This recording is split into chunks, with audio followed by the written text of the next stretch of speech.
Welcome back to Herpetological Highlights. This is episode 192. I'm Ben Marshall, and co-hosting, as always, is Tom Major.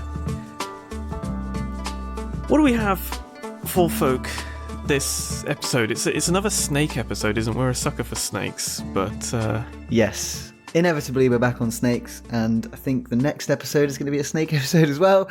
We love snakes, and I feel like our audience disproportionately likes snakes as well. Well, not to say that we're I would hope completely so, neglecting. because that's what they're going to get. Yeah, we're not completely neglecting other groups in this episode, so, stay tuned for a little bit of frog action later on. But yeah, in the short term, we're going to be talking about snakes, talking about a species of snake which is found all over Europe, actually. Widespread European species. Was once thought to be found in the UK. No longer. Slice them up. Would slice and dice, split them, and I don't know what else. Just split them, really. Split them and name them. But yeah, grass snakes we're talking about. So yeah, and this is a paper by Spaseni, Sahlean, Gherghel, Zamfirescu, Petreanu, Melenciuc, Alistar, Gavril, and Strugariu from 2024, and it's entitled Natrix After Dark. Citizen science sheds light on the common grass snake's night life. So yeah, all animals pretty much are categorized as either nocturnal, active at night, diurnal, active during the day, that's us mostly, or crepuscular, active at dawn and dusk. And they tend to stick to their period of activity because it's generally the best time for them to forage, or find mates, or either avoid predators or be successful predators.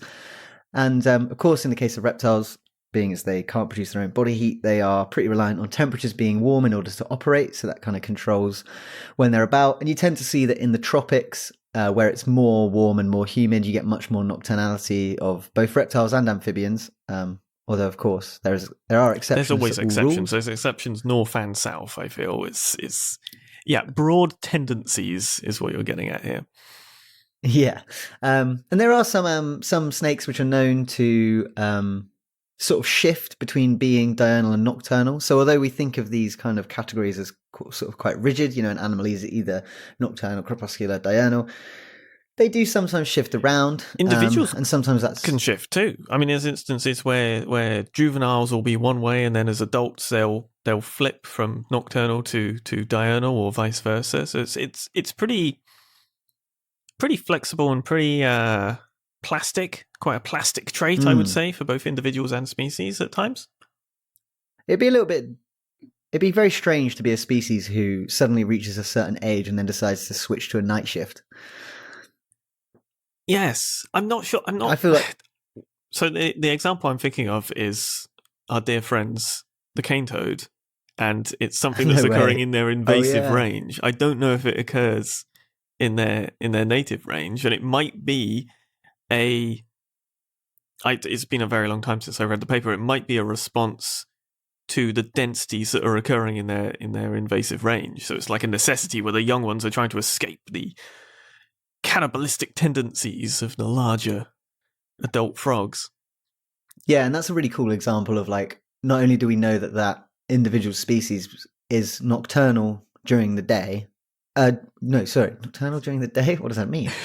They're nocturnal when they're young and then switch to being diurnal as a result of being big enough to not worry about being eaten by their larger relatives. I think it's that way around. So that's quite cool, because that example shows you both the actual switch, but also the reason behind it, which often is kind of a bit more mysterious. And certainly in the case of this paper, the reason why is sort of unknown. Well, I'm just recollecting other cool instances. We just had the one about the whole artificial light at night stuff, and how that completely enables what is essentially a shift from diurnal to nocturnal in a way, even if they still have light. So it's there's opportunities. Exactly. And so as far as snakes are concerned, they had a couple of examples in their paper here that they sort of cited as times when snakes might go against what you expect them to do in terms of this diurnal nocturnal sort of continuum. And the keelback snakes, which is Tropodenophis mayari, from tropical northern Australia. They shift to being nocturnal during the warmest time of the year. So it gets hot. Suddenly it's hot enough and they can be nocturnal. Or maybe it's just too hot in the day and they have to be nocturnal. Similarly, in the USA, black rat snakes, so that is Elaphia obsoleta, they do the same. They'll start exhibiting nocturnal behaviors once it gets hot. I think Aesculapian snakes do it too, in like Italy. They're seen outside more when it's hot. However, this isn't the case for all snakes, certainly not all colubrids as well, because eastern races, which is another USA species, Coluber constrictor, they were not willing to become active during the day in experiments, no matter what the temperature. Just refuse. So, no, yeah, I'm not participating. It's not day. I'm not going out. And so, yeah, it's this kind of willingness to be nocturnal sometimes or diurnal sometimes is a type of behavioral flexibility that probably conveys an advantage to snakes which are able to exploit different times of day if they're willing to do it. And that takes us to the snakes in this study, the grass snake, Natrix, which is this widespread European species. It's found pretty much all over Europe, except for our fair isles. But yeah, it goes all the way east to Russia, northwestern China.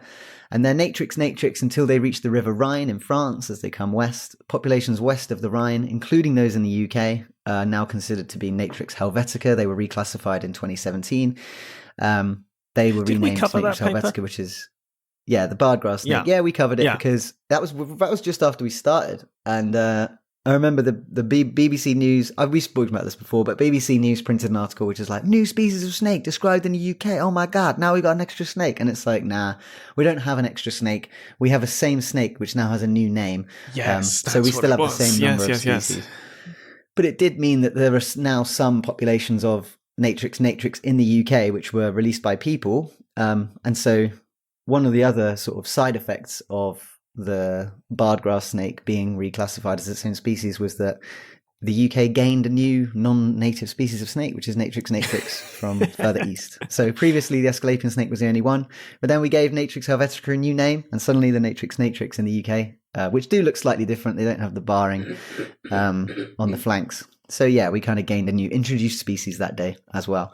But yeah, Natrix, not a massive snake. They reach a total length of 150 to 200 centimeters, feeding on amphibians mostly, also fish, sometimes small mammals or birds. And certainly this was the snake I saw most commonly as a kid, for sure, 100%. Although now they've been reclassified. But yeah, Natrix helvetica, which is a very similar species.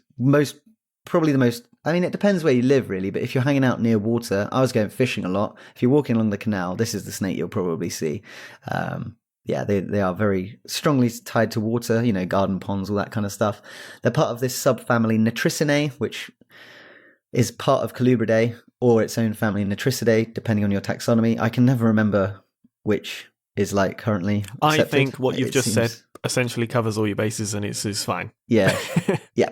Moving on. So yeah, members of this subfamily or family, Natricinae, include some of the more sort of like common iconic snakes that we have in Europe and America. So the European grass snakes, but also North American water snakes and garter snakes. And they all look kind of similar in a way. Like they've all got these kind of keeled scales, and a lot of them have eyes slightly rolling over onto the top of their heads so they can poke out of water, looking a bit goofy. So yeah, this group is the group we're talking about.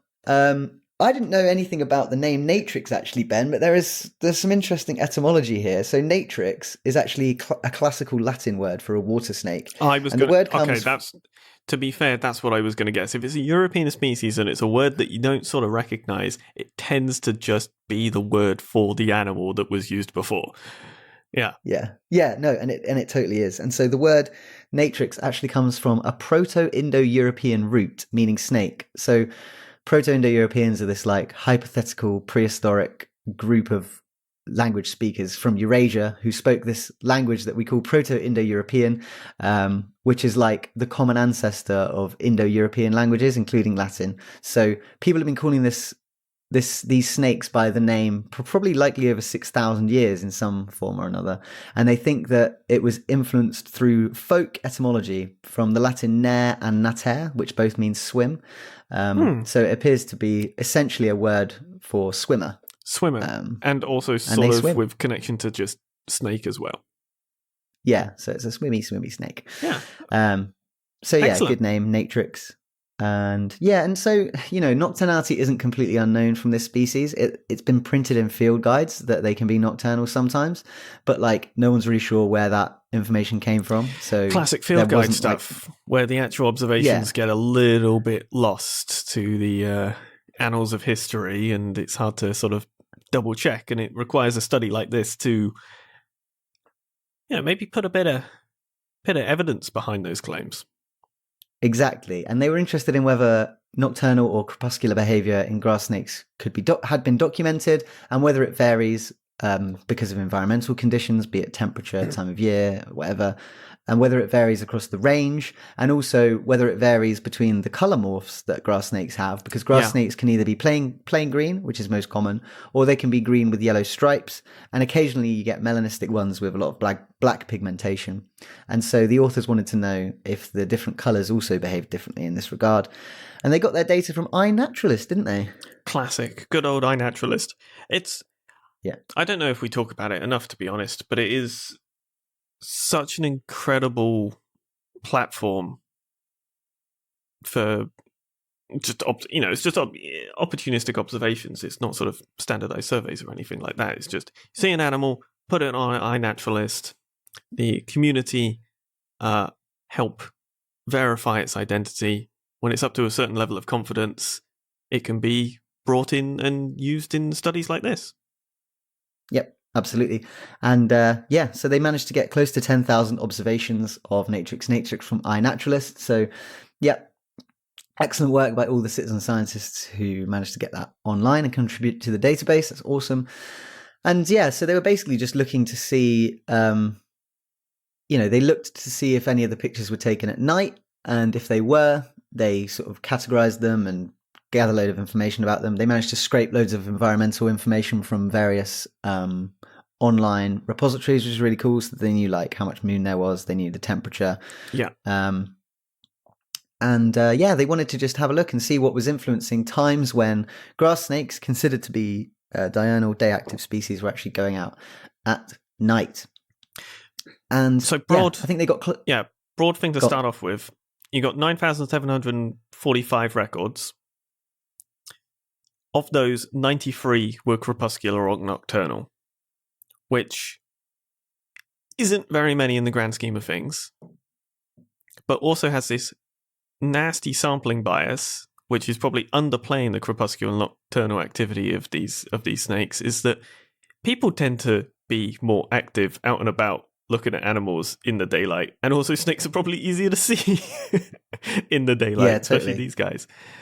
So there's this sort of that's the biggest downside of the sort of iNaturalist derived data, is that the sampling is not consistent in any stretch, like spatially, temporally, any of it, because people can only sort of document something when they see something, as opposed to documenting something when they see nothing. You've got no idea of effort. It's quite hard to gauge that. So although the 93 sounds quite low, the fact that it exists at all is sort of warranting investigation. Yeah, exactly. People are more likely to see the animals where they are because they're there with their eyeballs. Exactly. And so, if you look at iNaturalist, it tends to have like massive over-representation of like obviously common species because they're more common, but also common species which live around urban centres. But also like hotspots at like national parks that are really accessible and things like that. So that the sort of heat maps of where these animals have been sighted isn't necessarily representative of where these animals are. Yeah. So you do have to get a bit creative, but they were just looking specifically at these nocturnal and crepuscular, so crepuscular being dawn and dusk, activity of grass snakes. And what did they find? So the moon wasn't really relevant. The snakes didn't really seem to care about the moon, which was a bit of a surprise because some snakes do care about the moon. Yeah. But it can go either way with the moon. Sometimes the moon's good. Sometimes predators want to go out when it's moonlight because they can see better, but other times some animals are less prone to go out at night because of the moon being brighter. And it varies. Even within snake species it can vary. I've never been overly convinced with any of the papers I've read looking at moon phase impact on things. And never ever. No. Not particularly, because I don't think I've ever read a paper that's sort of gone after moon phase specifically. It tends to be another thing thrown in amongst a whole bunch of other variables. I'm sure I just haven't read the ones that look at it specifically, and but it always feels a little bit, well, like you just described. Oh, it could be this because they need the visibility to hunt, or it could be this and they don't like the visibility because they don't want to be depredated themselves. And I'm just like, okay. So whether they did or whether they didn't, how do you pass those two things out, regardless of which one you get? It just feels very... I have a tough time seeing the mechanics behind it to be satisfied in any conclusion. Yeah, I mean, I think that's probably fair enough. And so, I mean, in this one, they were just like, the moon's not relevant. Right. What was relevant, I mean, nocturnal activity was recorded from March the 12th to November 5th. So that's kind of like spring until, that's full winter, really, isn't it? November. Well, or is November still autumn? November's the end of autumn. Yeah, it's going to depend, because, I mean, the range is so high north to south. It's probably pretty damn chilly. Towards the top, and Mediterranean-wise, not so bad. Yeah, but the most observations of nocturnal activity were between May and August. That's like over 80%, which are obviously the warmest months of the year. Yep. And so, there tends to be this pattern that most of the nocturnal activity is occurring in the warmest months of the year, which, as we kind of described earlier, isn't really surprising because snakes need it warm to operate. And so if it's not warm enough at night, they simply won't be able to go about. So between May and August, grass snakes seem to be willing to do a bit of nocturnal activity. And like Ben said, we don't really know how widespread or common this is. We just know that it happens.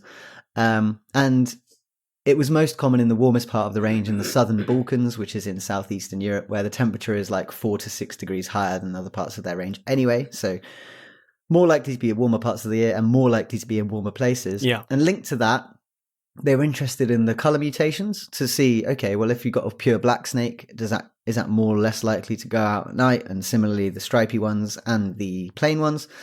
And they did see that stripy ones were overrepresented in the nocturnal data. And so they thought, maybe the stripy ones are more prone to go outside at night. However, then when they tested again and removed the effect of where the snakes were, there was no effect of color pattern because the stripy ones are more common in the southeast where it's warmer anyway. Yes. So they were overrepresented simply because they're more common in places where it is warm. So the color pattern basically doesn't matter. It doesn't affect how much they go out at night. And it seems as though when it's warm enough, they will happily just do some nocturnal activity. Yeah, I would say I wouldn't certainly close the book on the color morph impacting it though, because they only had a few instances of the melanistic morphs. So there might, there's still, the door's still open for the melanism altering the nocturnal behavior, but if they're a rarer morph, it's going to be harder to get data and work that out. So I mean, it's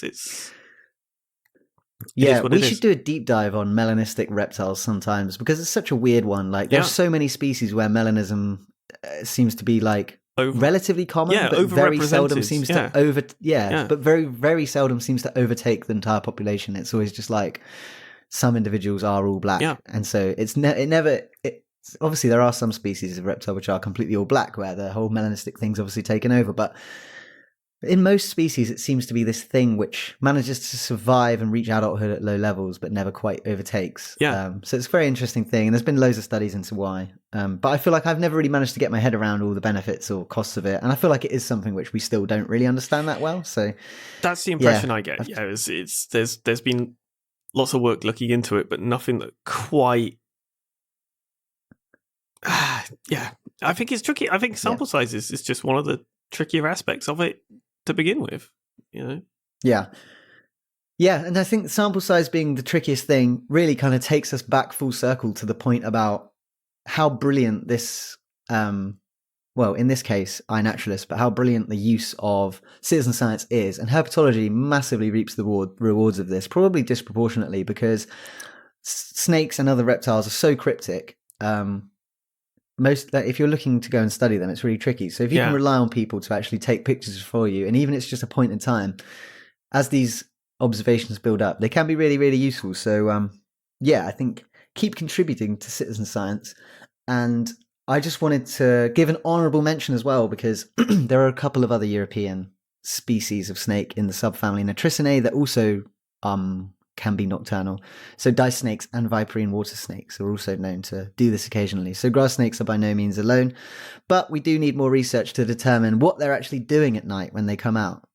Are there specific behaviours that they are pursuing? We just don't know. Yeah, that's what they sort of highlight in the discussion, isn't it? Is really the way to work this out is to follow some snakes quite closely and see what's going on. Yeah. But yeah, so us grass snakes active at night sometimes, as it turns out. But we're not sure why, but it does seem to be reasonably widespread. And potentially enabled by a warmer time of year. Yeah. So, should we move on to our species of the bi-week? Yeah, let's do it.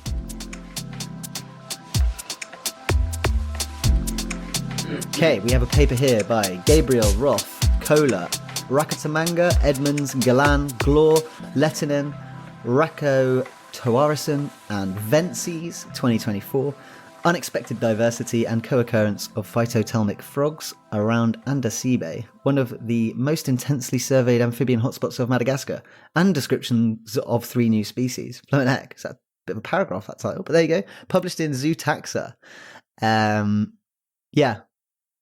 Really nice few little frogs here. We're in Madagascar.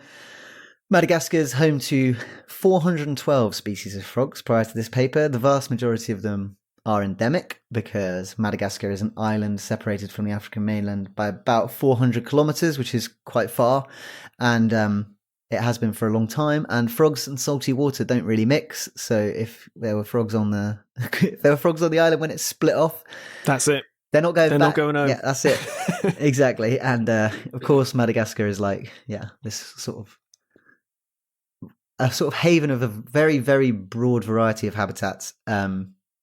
And so, lots and lots of speciation going on, lots of extreme species diversity. And this area around the village of Andasibe, which was previously named Petreanu, it's on the eastern slopes of central Madagascar. It's renowned for its extreme species diversity, and there are at least 94 species of amphibian found there. Whew. So we're in this area with high amphibian diversity, inundated with frogs. And among Malagasy frogs, in the families Mantelidae and Microhylidae, so you've got your sort of dart frog types and your just micro frog types. Several species are what's called phytotelmic. So they are specialists which dwell and reproduce in pandanus plants, some of which even look after their young. And pandanus are the screw palms, and although they're not true palms, they look a bit like palm trees. They have these yeah. And they have these long pointed leaves. Sorry, did you say screw palms? Yeah. Screw pines. Pines? Screw pines is what they say. Yeah, commonly known as screw pines, but they do look kind of more like a palm. I think they call them screw palms as well. They might. In the paper they say screw but pines. They aren't. Yeah, they're not. You're right though. They're not palms. They're trees. Yeah. Yeah. Oh, that's confusing. Okay. Yeah. Because I was going to start banging on about them being palm trees, but they're not. You're right. They're trees. And so, they have this unique leaf shape. The leaves kind of radiate outwards from a central point on the stem. So a little bit like a bromeliad, which people are quite familiar with. And so because of this unique leaf shape, many of these species of pandanus, they accumulate water in their leaf axils where the leaves meet the stem. And in these little water pockets, frogs like to hang out and breed. And many frogs are considered actually pandanus obligates, where they never leave the habitat provided by these trees. They're just little there sort of arboreal oases. Exactly. Yeah. And so within the family Mantelidae, there is one sort of clade of the genus Guibemantis. So Guibemantis is the genus we're talking about here. It's classified as a subgenus called Pandanacicola, which just means pandanus loving. So there's even a subgenus which means pandanus loving. And this paper actually describes 3 new species in that group, Guibemantis. which were identified in the sort of 2000s in another paper, but had not been formally described. So these authors did a thorough dive into the frogs of the genus Guibemantis in Andasibe of the eastern slopes of central Madagascar, and they described these 3 new species as a result. Are we going to talk about all the species, or are we just going to focus on... I thought we were just going to do the first one. Yeah, okay. Well, yeah, we can maybe do a little passing mention to the other 2, but we'll mainly focus on Guibemantis Rianasoa. Yeah, which Rianasoa is far and away the most spectacular one that they've described here, I would say. A little bit of glass frog vibes about big this one. Glass frog vibes. Yeah, I see that. Yeah. A small frog with a pointy face, but it's got really almost like translucent flanks and back legs. Sort of like bluey translucent as well, yeah. Yeah, it's like a bluey black with a greeny front and then some like mottled brown markings on top and like a stripe through the eye. But really beautiful little frog. And the name they've given it, Guibemantis rianasoa. So the species epithet rianasoa is derived from the Malagasy words riana, which means waterfall, and soa, which means beautiful. And it references the greenish or somewhat greenish blue colour of the species with these like silvery blotches. They remind people of the colours of water reflecting forest vegetation. So it means Rianasoa means beautiful waterfall. It also makes reference to the Rianasoa Trail, which is in Mantadia National Park, where we have observed, or they observed, this species. So yeah, they named it. It's a pretty killer combo there. It's something that's sort of describing the coloration and sort of shift of the frog. It's got connections to where it is. It just sounds good as well. It rolls off the tongue. It's a real winner. It's a real winner. It really is a triple winner. And we don't know a lot about this species. You know, it's just been described, but they were observed exclusively in pandanus plants during the day. And it was in over half of plants that were surveyed. So it's pretty common. They're little as well. Which is great. 20 millimeters? They are really. SVL, I believe. 20 mil. And I mean, in those pictures, you can see the people's thumb who are holding them look absolutely massive. So yeah, this frog is like the size of your thumbnail, basically. Maybe a little bit bigger. Maybe a little bit. But that's it. Depending on your thumb. I mean. Depending on the frog. Some people have got. Yeah. And yeah, we actually have the call of this frog, which is quite a rarity, actually. We have the frog on the line with us right now. We've got the frog on the line. Going over now to Guibemantis rianasoa live from Madagascar. How do you feel about being described? Yeah, decent, man. Yeah. It is a rarity being able to actually track down the call, and that we seriously appreciate them being properly deposited somewhere that's accessible. Yeah, thank you to the authors of this paper for allowing us to hear this amazing little creature. And those little clicks. Very good. Although they do say in the bioacoustics section that they're not 100% positive that call belongs to that species because there was not a direct call and voucher collection together there. Okay, but it's likely a Guibemantis for sure. Yeah, okay. So yeah, take that one with a pinch of salt. Visually those identified. Little clicks you heard. But not genetically identified.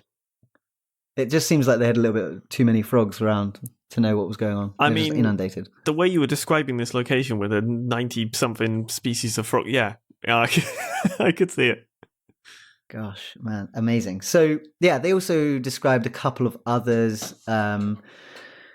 which also had good names, to be fair. So I might just quickly mention them. They described Guibemantis ambakawana, which means living in Vakawana, which is the Malagasy word for these screw pines or pandanus. So that's nice as well. Ambakawana, living in the pines. And then they also had Vakoa, which is, so Guibemantis vakoa was the third species. And that name is derived from the Malagasy word Vakoa, which is the eastern Malagasy word for pandanus screw pines. Again, so basically, they just went hard on the screw pine thing. Which, I mean, tracks. If these animals are sort of obligately living in these pines, it makes sense to name them after a very key and core natural history characteristic. Yeah, I like totally. that. So 3 new species from the genus Guibemantis. Welcome to science. Nice pictures of them in the paper. Outrageously Good beautiful stuff. frog. Cool frogs. Have you got any other business this episode, Ben? I do not. No. Cool.